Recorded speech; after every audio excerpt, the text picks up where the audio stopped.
जो कुछ भी हो रहा है उसको ये ना मान लिया जाए कि भारतीय जनता पार्टी बहुत डरी हुई है, बल्कि इंडिया को चाहिए कि इन चीजों को भी उतनी ही गंभीरता से ले।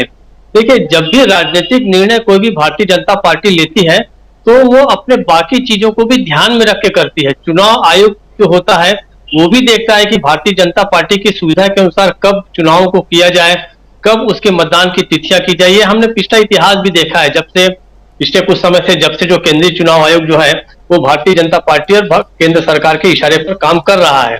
अब ये कोई खुली बात नहीं है, इसमें हम कोई आरोप नहीं लगा रहे हैं। आरोप अगर है भी तो मान लिया जाए कि हाँ ये आरोप ही है, और ये बात सही भी है कि जब अंतिम समय में इन लोगों के बड़े बड़े सभाएं खत्म हो जाती हैं उनके बाद आचार संहिता लगाई जाती है। पहली बात तो यह है कि जहां तक इसकी बात है कि बहुत जल्दी अभी ये पहली बार हुआ है कि इतने सारे उम्मीदवारों की घोषणा इतने जल्दी क्यों कर दी गई। इसका मतलब ये भी लिया जाना चाहिए कि भारतीय जनता पार्टी जो है वो कोई भी चांस नहीं लेना चाहती। अगर इंडिया केवल ये मान के चले कि देखिए हमने बीजेपी को डरा दिया, वो बहुत जल्दी चुनाव की घोषणा होने के पहले ही इस तरीके से उम्मीदवारों की घोषणा कर रही है, तो ऐसा नहीं है। एक लंबी तैयारी जो है भारतीय जनता पार्टी इन सभी राज्यों में करने जा रही है। यहां पर भी जो उन्होंने किया है, जो मैं यहाँ पे सूची देख रहा था छत्तीसगढ़ की, मध्य प्रदेश के बारे में तो प्रकाश जी ज्यादा अच्छा बता सकते हैं। उसमें पूरा का पूरा जाति समीकरण को ख्याल में रखा गया है। ABCD कैटेगरी जो है वो तो अपनी जगह पर है ही है। उसमें उन्होंने किया है कि जहां ज्यादा बार भारतीय जनता पार्टी जीतती रही है, हमेशा जीतती रही है, तो उसको A में डाल दिया है। और आखिरी वाली वो है जहां कहीं भारतीय जनता पार्टी कभी जीती ही नहीं, तो उनका ABCD जो है वो पूरा का पूरा बहुत ही, एक तरह से मैं कह सकता हूं, इसको चाहे तारीफ मानी जाए चाहे जो भी जाए, लेकिन बड़ा ही रणनीतिक तरीके से वो आगे बढ़ रहे हैं। इसको अगर कोई भी विपक्षी दल, मतलब भारतीय जनता पार्टी का विपक्षी दल मुख्य रूप से जो इंडिया है या कांग्रेस है यहाँ इन राज्यों में, अगर उसको बहुत हल्के में ले रहे हैं तो मुझे लगता है कि वो गलती कर सकते हैं। उनको भारतीय जनता पार्टी की हर चाल पे, हर सीट पे, हर उम्मीदवार पे, हर बूथ पे और हर जगह ध्यान रखना होगा।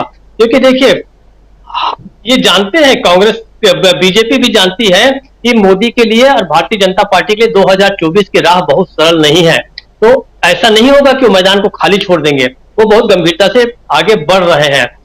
दूसरी बात, जो गडकरी वाली बात है, याद कीजिए लगभग 1.5 साल पहले नागपुर के एक अखबार में एक साक्षात्कार छपा था, जिसमें साक्षात्कार देने वाले का नाम नहीं था, लेकिन इशारे से लोग जान गए थे कि यह साक्षात्कार किसने दिया था। उस नेता ने कहा था, मैं जब भी चाहे मोदी की सरकार को गिरा सकता हूं, मेरे पास इतने सांसद हैं। और सारे उस समय भी जो है लोगों का एक ऐसा शक था, इशारा जो था वो नितिन गडकरी की ओर गया था। हालांकि उन्होंने भी इनकार किया या कुछ शायद उन्होंने बहुत स्पष्ट नहीं किया।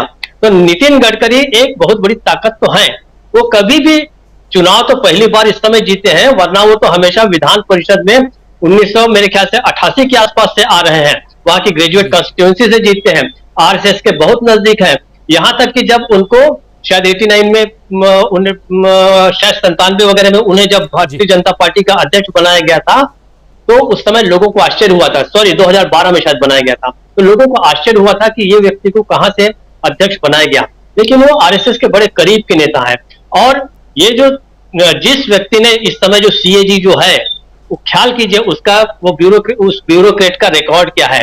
वो जो है गुजरात कैडर का आदमी है, वो मोदी के बहुत नजदीक का आदमी है। आप क्या सोचते हैं कि मोदी सरकार के भ्रष्टाचार को कोई CAG इतने आसानी से, जब सारी सरकारी संस्थाएं चू बोल चुकी हैं और किसी प्रकार का मुंह नहीं खोलती, उस समय CAG अगर ये 1 नहीं 2 नहीं 7 घोटाले की लिस्ट देता है, तो क्या वो मोदी सरकार के इशारे के बिना या उसकी स्वीकृति के बिना ऐसे जाहिर किया गया होगा? इसके पीछे बहुत बड़ा जो राज है, और उसमें सबसे प्रमुखता से सड़क निर्माण में भ्रष्टाचार की बात हुई है। तो गडकरी जो है वो एक संभावित उम्मीदवार हो सकते हैं मोदी के खिलाफ, अगर 5 राज्यों में भारतीय जनता पार्टी जो है बहुत अच्छा परफॉर्मेंस नहीं कर सकती, तो मोदी जो है वो गडकरी को अभी से ठिकाने लगाने की ये कोशिश कर रहे हैं। ये बिल्कुल प्रयास नहीं है, ये पूरा का पूरा एक डिजाइन किया हुआ है, ये हो सकता है। वरना मोदी सरकार के खिलाफ कोई भी भ्रष्टाचार का आरोप लाना कम से कम अभी जब तक वो है 2024 तक नहीं लाया जा सकता। अगर लाया गया है तो ये कोई गणित का हिसाब किताब नहीं, कोई अकाउंट्स का हिसाब किताब नहीं, ये बिल्कुल पॉलिटिकल मामला है। ये उसको उसी तरीके से देखा जाना चाहिए। तो ये कुल जमा जो है कि इसको विपक्षी दल जो है बहुत सीरियसली ले, ऐसा ना मान के चले कि देखिए घबरा कर उन्होंने बहुत जल्दी इस तरीका का किया। चुनाव भारतीय जनता पार्टी और कुछ करे या ना करे, मोदी जी कुछ और करे या ना करे, लेकिन चुनाव को बहुत गंभीरता से लेते हैं और बहुत गहराई से लेते हैं। तो ये इशारा कांग्रेस के लिए है और बाकी उनका इंडिया के लिए भी है। राजीव जी, जी, चुनाव ही तो लड़ते हैं मोदी जी, उनके पास समय कहाँ है चुनाव के अलावा?